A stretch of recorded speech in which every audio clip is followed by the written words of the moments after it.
Баршаңызға қайырлы күн достар. Бүгін біз сіздермен осындай ерекше әдемі дастарханның сәнін келтіретін дәмі өте нәзік тауық котлеттерін дайындайтын боламыз. Мен өзім бұл котлеттерді асханаларда сүйіп жеймін. Менімен бірге дайындап, видеом ұнаса лайк басып, каналыма тіркеліп, мені қуантып қойыңыздар. Ең алдымен осындай 2 тілім нанымызды сүтке батырып жібітіп қоямыз. Мен осындай тауықтың тартылған етін дүкеннен алып пайдаланамын. Және де осылай пиязым мен сәбізімді блендердан өткізіп фаршыма қосамын. Егер де сіздерде блендер болмаса, үкіштің ең ұсақ көзінен өткізіп салсаңыздар болады. Енді басында дайындап жібітіп қойған нанымызды сүтімізден осылай сығып алып, фаршымызға онда қосамыз.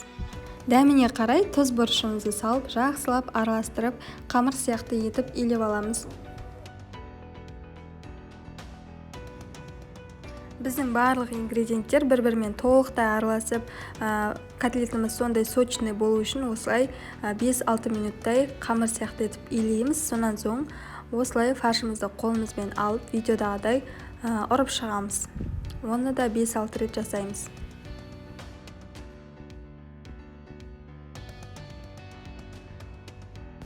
Фарштың бұл мөлшерлемесінен шамамен 5 котлеттей шығады. Олар теңдей болып бөліну үшін осылай алдымен көз мөлшермен саусағыммен бөліп алып, сонан соң қолымды сулап алып, котлеттерімді жасап бастаймын.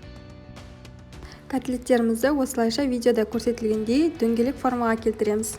Сонан соң табамызға пергаментті төсеп, сонда қойып шығамыз.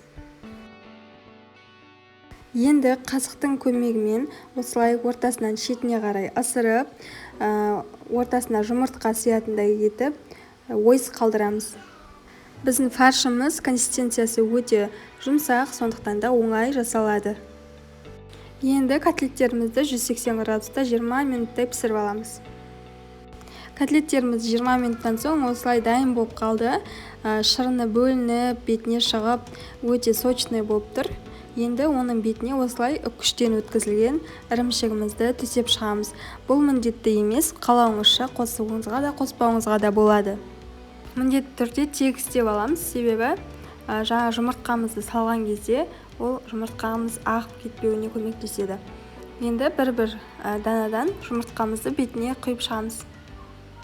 Ешқандай да қасықпен жөндемеңіздер, менің қателігімді қайталамаңыздар, себебі жұмыртқаның сары уызы жарылып кетуі мүмкін. Енді 180 градуста тағы да 10-15 минут пісіріп аламыз. Котлетіміз пісіп жатқанда гарнирімізді дайындайық. Мен гарнирге пюре пісірдім.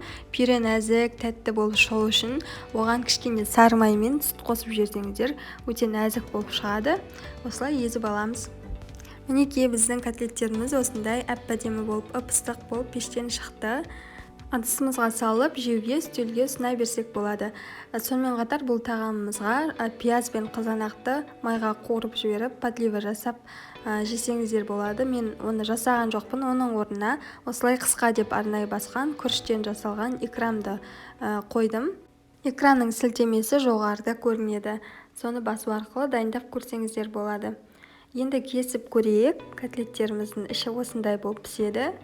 Өте дәмі нәзік. Міндетті түрде жасап көріңіздер. Жанұяңызды қуантатыныңызға сенімдімін.